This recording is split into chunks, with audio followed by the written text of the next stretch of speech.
Hello everybody, the mercenary banker, Derek.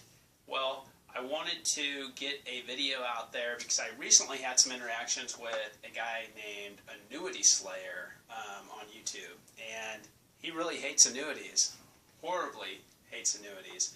Well, he asked me a little bit about my annuities. I do want to go over one that I haven't even owned for a full year yet, so I haven't had the statement come to me, but I wanted to review with you how my annuity works, just so people know that are out there that are looking at annuities. I don't use annuities for a majority of my assets, but I love annuities when it comes to fixed products and safety. And I have a lot of experience in my past where operating a company in the downturn of the market and having a safety net there that's going to really help you when things go crazy. So I do have some money in CDs. I do have money in annuities. And like I said, it's not everything, but with somebody putting information out there about how bad they are and people maybe taking that information without really knowing much about them, I want to talk about an annuity that I own.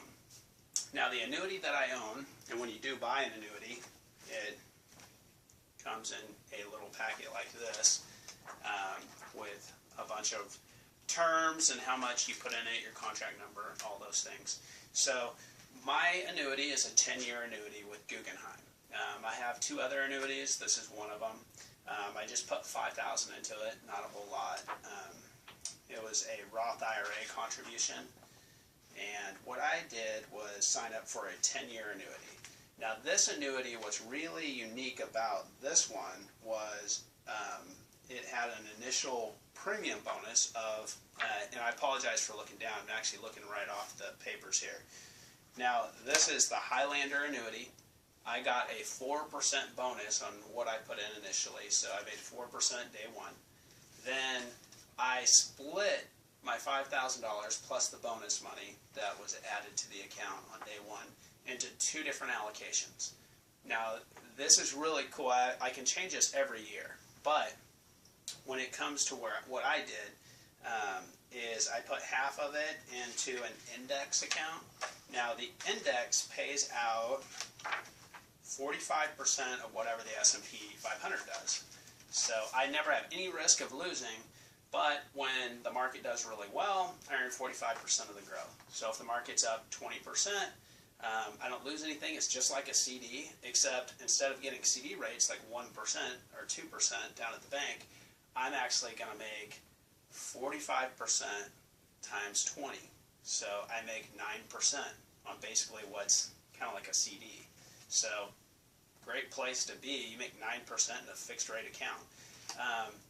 If the market really explodes. And if the market does horrible, then I don't lose anything. And every year it's locked in. Then I also have half of my money just in an index that pays out 100% of what the market does up to 5%.